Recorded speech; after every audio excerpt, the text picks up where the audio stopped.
पालघर जिल्ह्यातील विक्रमगड तालुक्यातील महिला पर्यावरणपूरक अशा बांबूच्या राख्या बनवण्यावर भर देत आहेत। या आदिवासी महिलांनी तयार केलेल्या पर्यावरणपूरक बांबूच्या राख्या आता भारतीय सीमेवर तैनात असलेल्या सैनिकांच्या हातावर देखील झळकणार आहे।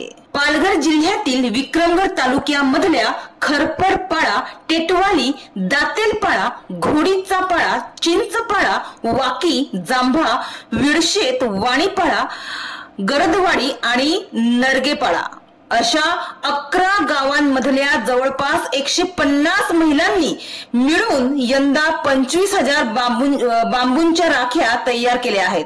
यंदा या बचत गटांच्या महिलांनी 4 वेगवेगळ्या डिझाईन्सच्या राख्या तयार केल्या आहेत। या राख्या तयार करण्यासाठी त्यांनी मेस जातीच्या बांबूचा वापर केला आहे, जो विक्रमगड भागात आणि आसपासच्या परिसरात सहजासहजी उपलब्ध होतो। बाजारात बाहेरून विक्रीसाठी येत असलेल्या प्लास्टिकच्या राख्या कमी व्हाव्यात आणि पर्यावरणपूरक राख्यांकडे लोकांचा कल वाढावा या उद्देशानं या आदिवासी महिलांनी बऱ्याच वर्षापासून म्हणजेच अनेक वर्षापासून बांबूपासून पर्यावरणपूरक अशा राख्या बनवण्यावर आणि त्या बाजारात विक्री करण्यावर भर दिला आहे।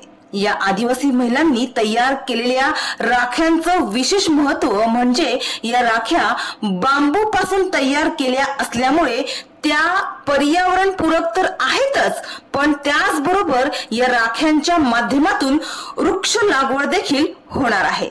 या राख्या बनवताना त्यामध्ये तुळशीच्या बिया देखील वापरण्यात आल्या आहेत, जेणेकरून जिथे कुठे ही राखी टाकली जाईल त्या ठिकाणी ती मातीत मिसळून त्यातून तुळशीचं रोप तयार होईल।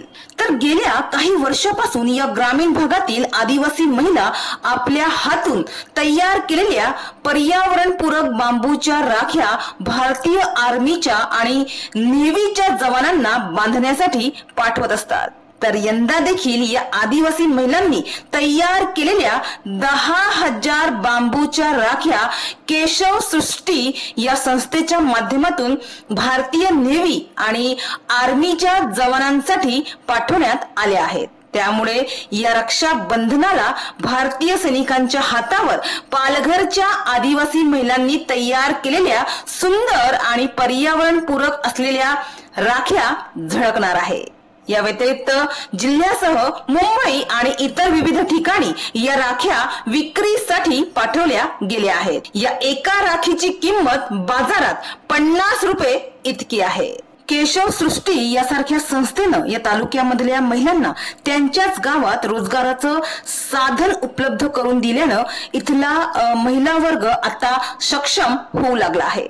आता इथल्या महिलांनी केशव सृष्टी या संस्थेच्या माध्यमातून आणि नाबार्डच्या सहकार्याने बांबू उद्योग प्रोड्युसर प्रायव्हेट लिमिटेड या नावाने एक कंपनी देखील स्थापन केली आहे।